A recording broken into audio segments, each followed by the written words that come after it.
C'est Le Figaro aujourd'hui sonne l'alarme contre l'offensive des militants de l'écriture inclusive qui serait aujourd'hui hégémonique à l'université. Et puis en l'espace de quelques années, Mathieu Bocoté, l'écriture inclusive est passée de la marge à la norme et il est de plus en plus difficile de s'y opposer. Question, serons-nous tous condamnés à écrire en écriture inclusive ? À tout le moins, la pression sera immense et dans les prochaines années, à moins qu'il n'y ait revirement qu'on ne peut pas annoncer pour l'instant, nous serons de plus en plus appelés à utiliser cette écriture nouvelle, très étrange, sur laquelle il faut revenir. Alors, d'écriture inclusive, de quoi parlons-nous? Il s'agit, parce que c'est un machin assez complexe, mais sur le fond des choses, il s'agit d'une volonté de faire le procès de la langue française qui serait en elle-même sexiste, on pourrait même dire hétérosexiste, et qui effacerait les femmes de la langue, mais qui effacerait aussi ce qu'on appelle aujourd'hui la non-binarité, globalement les trans et ainsi de suite.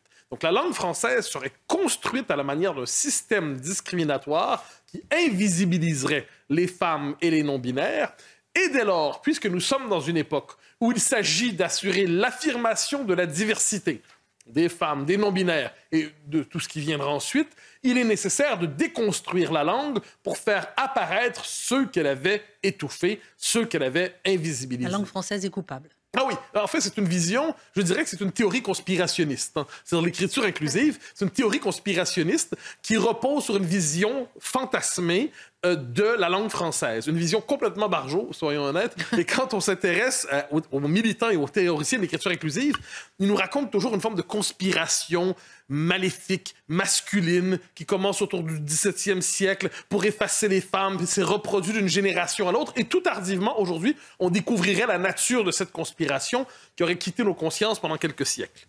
Bon, vision complotiste de la langue. Comment ça fonctionne l'écriture inclusive?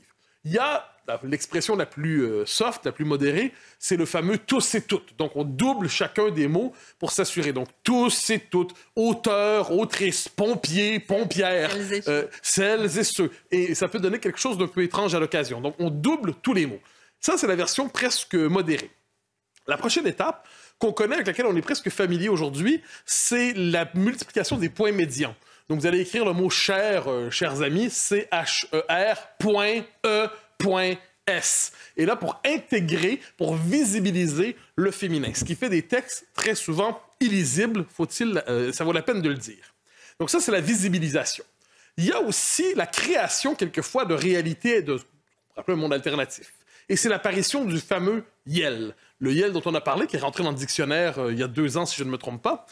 Donc, et là, l'écriture inclusive crée une réalité, et là, c'est toujours un peu étrange. Si je dis le mot elfe, est-ce que ça veut dire que les elfes existent soudainement? Bon, mais est-ce que l'utilisation du mot yel crée véritablement un troisième sexe indéterminé auquel il faudrait prêter autant d'existence que l'homme et la femme? Quoi qu'il en soit, le mot yel s'impose, et puisqu'il est enregistré par le dictionnaire, on considère que ça va désormais de soi.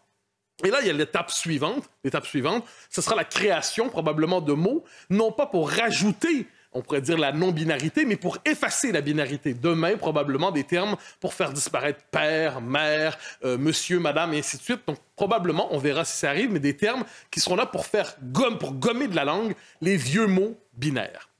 S'ajoute à ça un élément qui me semble assez important, c'est qu'elle, il y a environ 2 ans et demi, elle était utilisée, l'écriture inclusive, dans les communications universitaires. C'était vraiment ça qui était étonnant. Et très rapidement, elle s'est imposée dans tous les domaines. Les communications d'entreprise, de plus en plus. Dans certains médias, on peut penser à Mediapart.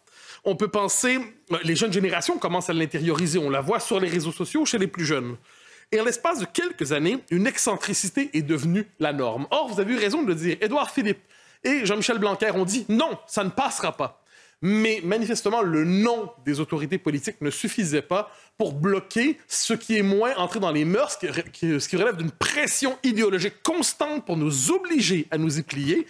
Et aujourd'hui, dans le papier du Figaro auquel vous faisiez référence, Sylvie Retailleau, ministre de l'Enseignement supérieur, explique qu'elle ne s'opposera pas à l'utilisation de l'écriture inclusive au nom de la liberté académique. Donc, c'est la falsification de la liberté académique au nom qui entraîne la destruction de la langue. On fera un petit tour de table sur ce sujet dans un instant, mais ma question, Mathieu, est peut-être la question à laquelle il faut peut-être répondre maintenant, c'est comment elle a réussi à s'imposer et aussi rapidement. Ah ben exactement. Et là, c'est que l'écriture inclusive, ce n'est pas qu'une mode. Quoi qu'en pensent nos amis de ce que j'appelle la droite bourgeoise. Hein. Vous savez, ceux qui se disent toujours « ah, ça va passer » et quand ils vieilliront, ils abandonneront ce drôle d'idée.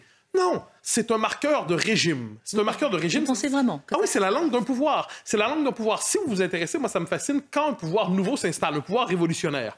Pensez, par exemple, à l'URSS. Eh bien, il y a une transformation de la langue russe au moment où les communistes, en fait, s'emparent de la Russie, font la révolution, et ils transforment la langue, véritablement. Ils la transforment. Il y a des ouvrages assez passionnants qui ont été consacrés à ça. La langue se stérilise. La langue devient purement un instrument de propagande. Elle perd sa densité propre, elle perd son autonomie, elle devient instrument de propagande. Donc, c'est un marqueur de pouvoir. Et le terme est là, écriture inclusive. On comprend que si vous ne la pratiquez pas, vous demeurez fidèle à l'ancien régime linguistique qui est l'écriture exclusive. Sachant qu'aujourd'hui, le péché capital de tous les péchés capitaux, c'est l'exclusion, mais qui s'entête à ne pas écrire en écriture inclusive est donc coupable d'exclusion. Et ça, c'est mal. Ça va assez loin. Hein. Ça peut aller dans une classe. Vous avez un professeur, et on le voit dans l'article du Figaro, mais on pourrait raconter 1000 histoires. Une classe de professeurs, soit dit vous pouvez répondre dans votre examen en écriture inclusive ou en français classique, ou en français exclusif. Vous pouvez donc écrire dans cette langue-là. Quelquefois, le plan de cours est écrit en écriture inclusive. Donc, si vous êtes un étudiant qui n'est pas trop militant, puis vous voulez envoyer un signal positif à votre prof parce que globalement, vous voulez avoir une bonne note, vous allez intérioriser la pratique de l'écriture inclusive comme marqueur pour dire « j'appartiens au bon camp », dans l'espoir d'avoir le clin d'œil supplémentaire qui permet d'hausser la note. Mais c'est vrai pas seulement à l'école ou à l'université. C'est vrai aussi dans l'entreprise aujourd'hui. Si vous avez un directeur des relations, un DRH, qui envoie des mails en écriture inclusive régulièrement, vous comprenez que c'est désormais le langage de l'entreprise. Et si vous vous entêtez à ne pas l'utiliser, vous passerez rapidement pour un dissident dans l'entreprise, quelqu'un de fermé aux femmes, de fermé aux non-binaires, de fermé à tous ceux qui étaient exclus de l'ancien régime linguistique. Et vous serez marqué. Je note que dans les entreprises, et ça on le voit de plus en plus, il y a des séances de formation en écriture inclusive. Donc pour vous apprendre à écrire en inclusif pour parler la langue du régime. Donc la langue du régime, elle est exigeante. Et si vous avez le culot, si vous avez la mauvaise idée de ne pas vous présenter à une séance volontaire, optionnelle d'écriture inclusive, vous vous affichez à tous comme quelqu'un boudant une activité, on pourrait dire, presque religieuse. Hein. C'est comme dans une société très religieuse, être celui qui ne va pas à la messe. Eh bien, on remarque tout de suite qui ne va pas à la messe. C'est comme en Union soviétique, le premier qui cessait d'applaudir le maréchal Staline. Pourquoi vous êtes le premier à avoir cessé d'applaudir, cher ami? Eh bien, aujourd'hui, si vous avez une séance volontaire d'écriture inclusive et vous n'y allez pas, vous marquez dans l'entreprise. Alors, ça nous ramène tout ça au 20e siècle, évidemment, le siècle qu'on a insuffisamment pensé, à quel point le langage est un instrument de pouvoir, un instrument de manipulation des consciences, un instrument de destruction des consciences, un instrument de manipulation des esprits. Donc, qu'est-ce qu'on voit? Certains mots doivent disparaître quelquefois. On ne doit plus les utiliser parce que ce mot, si on l'utilise, ça nous pointe vers une partie de la réalité qu'on n'a plus le droit de nommer. Donc, ces mots, si vous utilisez ce mot-là, on sait désormais que vous êtes dans le mauvais camp. Certaines expressions, prenez des exemples, état profond, mondialisme, il y a peut-être d'autres expressions qui vous viendraient à l'esprit. Si vous les utilisez, la patrouille linguistique apparaît immédiatement en disant « Ah ah, vous avez utilisé ce mot », qui témoigne donc de votre appartenance à ce courant de pensée, qui témoigne donc du fait que vous êtes un dissident, vous pensez mal, et dès lors, nous serons en droit de vous exclure. Alors, l'écriture inclusive n'est compréhensible que dans cette logique, et elle est appelée à se radicaliser. Le Figaro parlait d'une offensive des militants de l'écriture inclusive. Est-ce qu'une contre-offensive des amoureux de la langue française est imaginable? La contre-offensive, c'est le thème du jour d'ailleurs, si je ne me trompe pas. Alors, notre contre-offensive, à quoi peut-elle ressembler? D'abord, il faut savoir, et j'insiste vraiment, il faut savoir devant quelle bête nous nous retrouvons. Nous sommes devant une révolution religieuse, une révolution politique, une révolution idéologique qui veut arracher l'être humain à son héritage, sa culture, son patrimoine, jusqu'à la langue, qui veut stériliser la langue en faisant, j'y reviens, un pur instrument de pouvoir. Ça, c'est l'élément de base. Donc, si on veut résister sur le plan des principes, je vous dirais, il faut se réconcilier avec la langue d'Ancien Régime. J'entends par là la langue française parlée jusqu'en 2021. Et qu'est-ce que ça veut dire? Ça veut dire fondamentalement replacer la littérature au cœur de l'espace public, au cœur de l'enseignement. Je pense que si on veut former sérieusement des consciences, ça passe par un retour à la littérature qui est le meilleur, je dirais, c'est le meilleur vaccin, clin d'œil à Marc, le meilleur vaccin contre tout ça, c'est véritablement une véritable connaissance littéraire. Mais c'est pas suffisant. Je pense qu'il faut donner un petit guide de méthode en 4 conseils à nos amis qui voudraient résister au jour le jour à l'écriture inclusive. On aime quand même que c'est fondé sur quelques observations autour de moi. D'autant, ne l'oubliez pas, que cette épidémie est plus forte chez moi qu'en France. Elle est encore plus forte au Québec qu'ici, donc on peut voir jusqu'où ça grignote les consciences.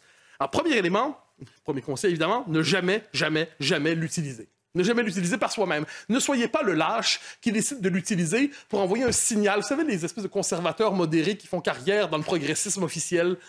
Donc, ils envoient ils l'utilisent un peu pour envoyer le signal qu'ils se couchent. Si vous vous couchez un peu, les amis, vous vous coucherez beaucoup. Deuxième élément, refusez de participer aux séances de formation en écriture inclusive si vous êtes en entreprise. Refusez. Et, sauf si vous êtes congédié le lendemain, évidemment. Si vous êtes obligé d'y participer, n'hésitez pas à marquer votre défiance envers cela et jugez un bon usage. Faites un bon usage pour ridiculiser cette méthode, cet enseignement. Souvent, les formateurs en écriture inclusive n'ont aucun sens de l'humour et ils s'effondrent lorsqu'on en parle. Et dernier élément, si vous êtes parent, évidemment, réconciliez vos enfants avec les classiques de la littérature. Si on a tout cela à l'esprit, il faut savoir qu'on a devant nous des progressistes radicaux qui veulent contrôler nos rêves, nos désirs, nos lieux de vacances, nos fantasmes, nos aspirations, nos mots, notre langue. Nous pouvons leur dire non. Dimitri. Ouais, moi, j'ai reçu un coup de fil ce matin d'une agence qui me proposait un invité pour expliquer aux entreprises qu'aujourd'hui, on pouvait faire appel à des formateurs pour éduquer les salariés à l'écriture inclusive. À l'écriture inclusive, aux pratiques d'ethnicité, etc., etc., tout le charabia. Énorme. Bon, je leur ai expliqué que ce serait bien qu'ils se renseignent, savoir à qui ils appellent avant de démarcher, parce qu'en l'occurrence, évidemment, moi, je ne suis pas tout à fait client. Non, mais j'ai bien aimé le terme d'éduquer, ça m'a frappé les oreilles. Mais entre nous, Marc Menon, on n'a pas besoin d'éduquer nos enfants à déjà ne pas faire de fautes d'orthographe, ils ne savent pas lire, ils sont de moins en moins à savoir lire à la fin du primaire. Non, mais là, c'est les encourager à la faute d'orthographe. Mais la faute d'orthographe n'a aucune importance. On est dans le saccage de la langue. C'est-à-dire que, d'abord, on parle de langage, on parle de communication. La langue, c'est une ambition, la langue. C'est de la musique, la langue. C'est quelque chose qui nous élève. Et là, soudain, c'est de nous écraser. C'est de nous empêcher d'exister. Et pour reprendre ce qu'ont dit mes 2 camarades Mathieu et Dimitri, c'est également le façonnage dans l'ethnie. C'est-à-dire qu'on en est maintenant au comité de bien-pensance dans le monde de l'édition. C'est la conséquence même de cette saloperie qu'est l'écriture inclusive. Résistons, résistons, résistons, et on gagnera toujours. Il faut simplement avoir le courage de nos ancêtres. On a le mode d'emploi de Charlotte. Non, mais simplement pour ajouter, on va dire quelque chose, je suis absolument d'accord, il faut dénoncer la manipulation des militants, mais de tout temps, les militants militent. Et sur la question de la volonté politique, on a un grave problème, parce qu'on a vu une détermination extrême sur le terrain de la liberté académique n'a pas été évoquée quand certains professeurs ont fait des déclarations qui les ont mis en dehors de l'université en 4 secondes. C'était pourtant des déclarations qui étaient passibles de contester sur un terrain intellectuel, ce qui est normalement le cas à l'université. Là, il y a du monde pour les mettre dehors. Il n'y a personne pour résister quand il y a une conférence qui est annulée. Et par ailleurs, il n'y a personne non plus pour s'imposer sur le terrain de l'écriture inclusive. Dernier mot. En 3 secondes, vous avez peut-être vu à Quotidien tout récemment, les gens des linguistes atterrés faisaient la promotion d'une écriture qui respecterait plus l'orthographe. L'orthographe serait une névrose. L'orthographe, on devrait la sacrifier. Elle est de trop. Au même moment, on veut imposer l'écriture inclusive. Et celle-là, on doit l'écrire sans faire de faute. Comprenons bien la logique. On appelle ça le sacrifice de la langue française et l'imposition d'une réécriture inclusive. Et ça, soudainement, vous n'aurez pas le droit de faire de faute en écrivant en inclusif. Et on va vous punir si vous refusez de le faire.